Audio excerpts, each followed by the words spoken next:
How did one man, with only a few hundred soldiers, manage to bring down a vast empire inhabited by millions? How did he deceive, fight, and ally with enemies to overthrow one of the greatest civilizations of the Americas? This is the story of Hernán Cortés, the Spanish conquistador who conquered and forever destroyed the Aztec Empire. In the early 16th century, Spain was at the height of the age of exploration. After Columbus sailed and discovered the New World, news spread of golden cities and great civilizations in America, inspiring Spanish adventurers to dream of wealth and glory. Among them was Hernán Cortés, a fearless and ambitious young Spaniard. Cortés was born in 1485 in Spain, but he did not come from a noble family. In 1504, he traveled to the New World in search of wealth and became a successful military leader in Cuba.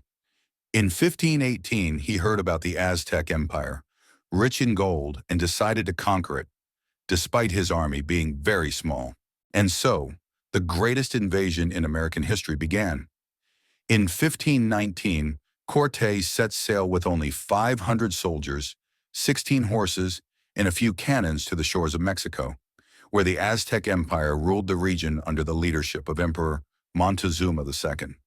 Upon his arrival, Cortés began communicating with local tribes that despised Aztec rule due to heavy taxes and human sacrifices. He convinced these tribes to join him, quickly gaining thousands of allies.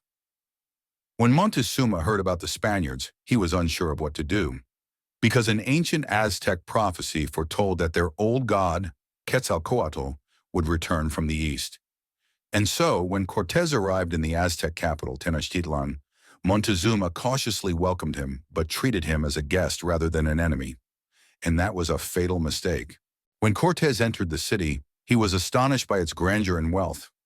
Tenochtitlan was larger than any European city at the time, with massive pyramids, bustling markets, and magnificent palaces. Cortés realized that he could not fight the Aztecs head-on, so he decided to use deception and cunning. He formed a friendship with Montezuma, but at the same time, he held him hostage in his own palace and ruled the Aztecs through him. But things quickly spiraled out of control.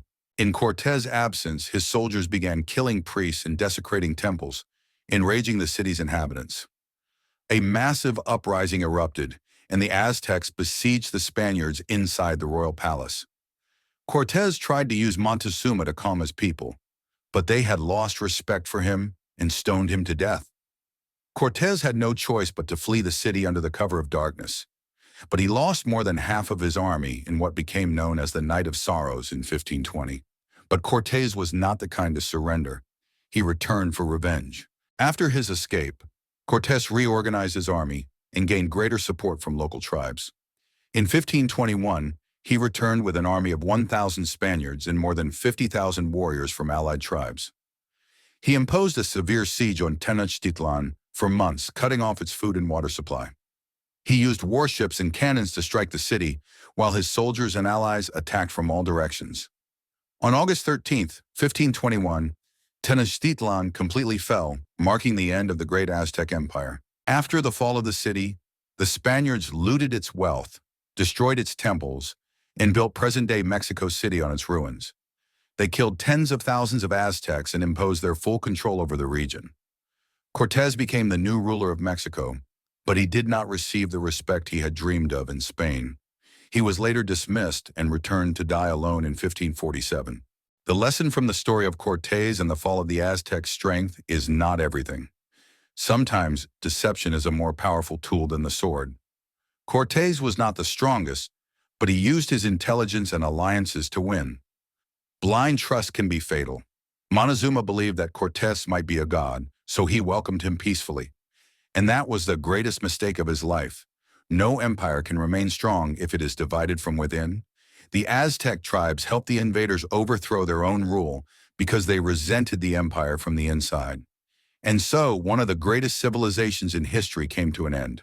The Aztec Empire fell to just 500 Spanish soldiers in a story so unbelievable that people still find it hard to grasp. So what do you think? Was Cortés a military genius or just a con artist who took advantage of the circumstances?